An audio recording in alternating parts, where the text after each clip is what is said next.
मेरी प्रार्थना है कि गंगा मैया के आशीर्वाद से, महाकुंभ के इस प्रसाद से, सांसद होने के नाते हम जननी कि बिहार के सामर्थ्य कितना ज्यादा बा। एक समय रहे जब बिहार दुनिया का समृद्धि के केंद्र रहल। अब हम मिलके बिहार के गौरव फिर से वापस लाए के काम करत है जा। साथियों, दुनिया के अनेक हिस्से जब पढ़ाई लिखाई से कोसों दूर थे, तब नालंदा जैसा विद्या का तीर्थ ग्लोबल इंस्टीट्यूट भारत में था, बिहार में था। हमारी सरकार ने फिर से नालंदा यूनिवर्सिटी को और नालंदा स्पिरिट को रिवाइव किया है। भगवान बुद्ध के संदेश आज दुनिया को विश्व शांति के लिए प्रेरित करते हैं। अपनी इस विरासत को भी हम भारत में, पूरी दुनिया में सशक्त कर रहे हैं। बिहार का मखाना ये आज भारत में बहुत चर्चा में है। आप देखेंगे कि वो दिन दूर नहीं, बिहार का ये मखाना दुनिया भर में स्नैक्स मेन्यू का हिस्सा होगा।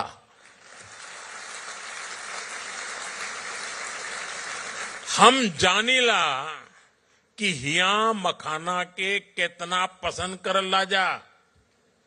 हमके भी मखाना बहुत पसंद बा।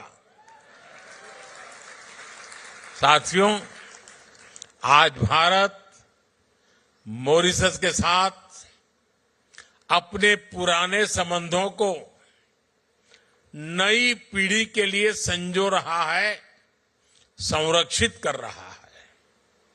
मुझे खुशी है कि मॉरिशस में भारतीय डायस्पोरा की 7वीं पीढ़ी को ओसीआई कार्ड एक्सटेंड करने का निर्णय लिया गया है।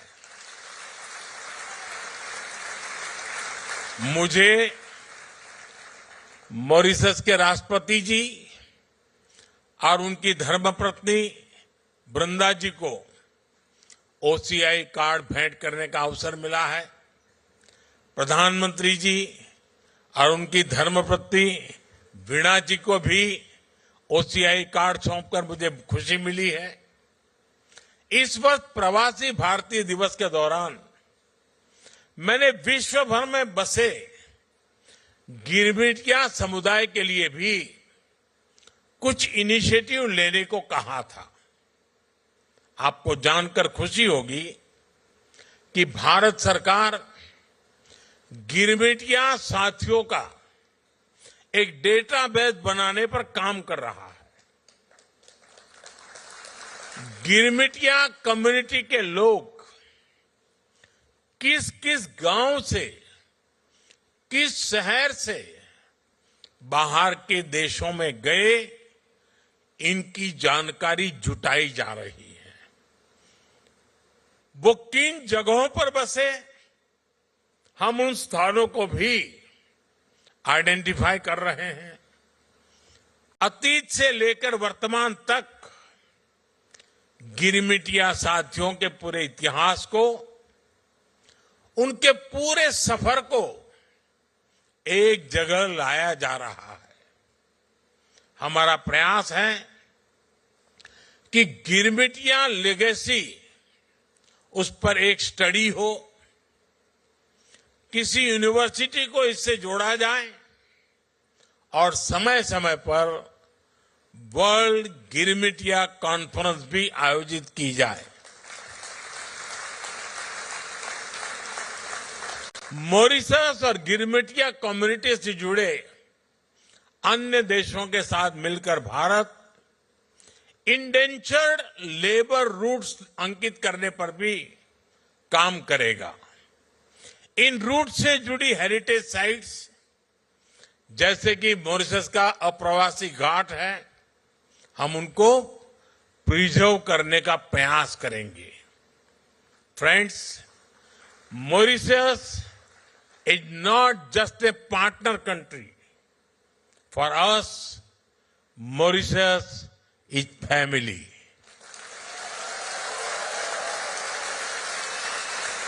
This bond is deep and strong, rooted in history, heritage, and the human spirit. Mauritius is also a bridge connecting India to the wider global south. A decade ago, on my first visit as a Prime Minister to Mauritius in 2015, I announced India's Sagar vision. Sagar means Mauritius preferential access to the Indian markets. Indian companies have invested millions of dollars in Mauritius. We have partnered in building critical infrastructure projects for the people of Mauritius. It is boosting growth, creating jobs, and transforming industries. India is a proud partner in capacity building in Mauritius. Friends, Mauritius, with large ocean territories, needs to secure its resources from illegal fishing, piracy, and crimes. As a trusted and reliable friend, India works with Mauritius to protect your national interests and secure the Indian Ocean region. In times of crisis, India has always stood with Mauritius. During COVID-19, India was the first country to deliver 1 lakh vaccines and essential medicines. When Mauritius faces crisis, India is the first respondent.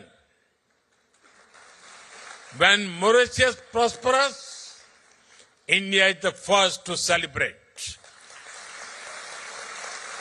After all, as I said earlier, for us, Mauritius is family.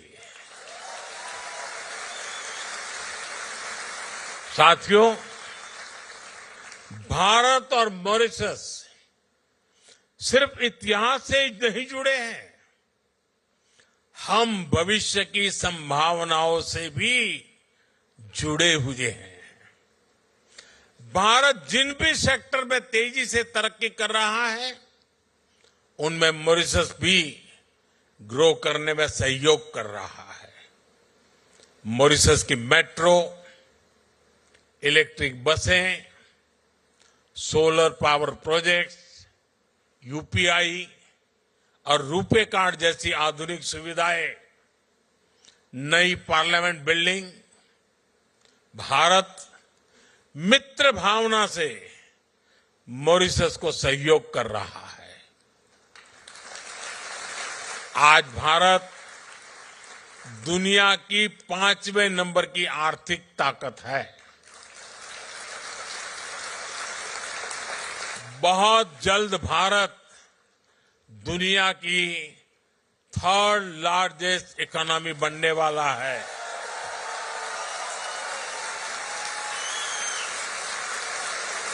Bharat हमेशा चाहता है कि भारत की growth से Mauritius को भी पूरा फायदा मिले।